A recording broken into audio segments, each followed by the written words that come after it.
नाज़रीन असीं तुहानूं एक ऐसा भाई विखाने जिहड़ा ओह सामने बैठा लाना ते सारी दुनिया 4 लत्तां वाले बकरे लैके फिरदी, ये 3.5 लत्तां वाला बकरा भी लै गया।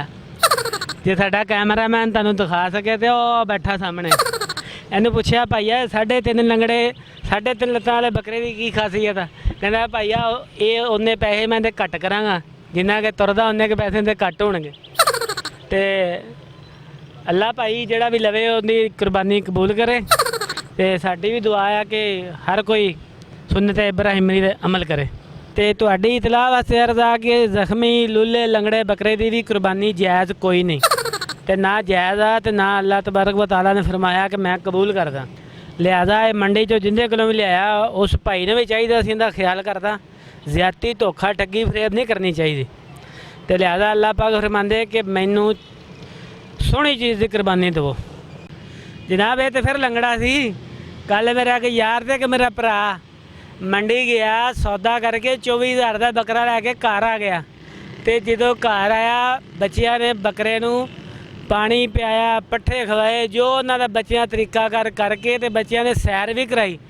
शाम नूं भरा होना ने बकरा बन्निया किले दे नाल, ते जो बकरे की रस्सी डिगी उन्हें सिंघ ते भाई हुणा ने जो रस्सी सीधी की तो बकरे ने मारिया चांगरां उन्दियां वजनियां सी।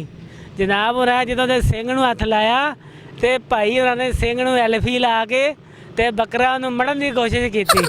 और जनाब हुणी हुण बकरे का सिर भी वेखण ते सिंह भी वेखण।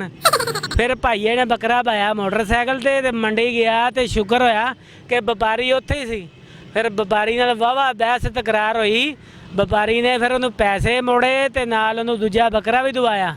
और जनाब ये तो गल सारी सिंह तो नहीं मुकदी, तुसीं मंडी चले जाओ तुहानूं तरह तरह के ड्रामे मिलणगे। मेरा दोस्त ए पिछले दिहाड़े की गल है कि बकरा लैके मंडियों तुर पिया, सौदा करके तो उहदी रस्सी अच फड़ी तो बकरा टुरे ना। तो भाईए ने कहा भाईया इहनूं कन्न तो फड़ ला। तो जो व्यापारी हुणी पैसे लैके रफू चक्कर हो गए, भाईए हुणां ने बकरा कन्न तो फड़िया। जो बकरे का कन्न फड़िया तो बकरा थल्ले ते कन्न हत्थ च। इत्थे तुहानूं किहड़ी किहड़ी एक दसीए। व्यापारी तो रात फरमा रहे हैं कि परसों एक बंदे नूं बकरा वेचिया, बकरा वेच के पेमेंट जेब च पाई आ। 40,000 का बकरा वेचिया, बकरा लैके भाई उन्हें घर तुर गए। तो जो भाई ने नोटां नूं हत्थ मारिया तो नोट सारे ही जाली जाली जाली। असीं कल मंडी गए, ए भाई ने भी मंडी मौजूद सी। सारी दुनिया ने बकरे ले ते ए भाई उन्होंने की लिया इनू पुछ लैने। तुसीं भाई जी की लिया अपनी? बकरी लई है जी। ਉਹ ਕਿਉਂ ਲਈ ਹੈ ਬੱਕਰੀ? दादी वास्ते लई है। ਕਿੰਨੇ ਨਾਮ ਦੀ ਕਰਨੀ ਆ? दादी वास्ते करनी। ਲੋ ਜੀ ਜਦੋਂ ਅਸੀਂ ਨੇ ਪੁੱਛਿਆ ਵੀ ਸਾਰੀ ਦੁਨੀਆ ਕਰਦੀ ਬੱਕਰੇ ਤੇ ਤੂੰ ਬੱਕਰੀ ਕਿਉਂ ਕਰ ਰਹੀ ਹੈ?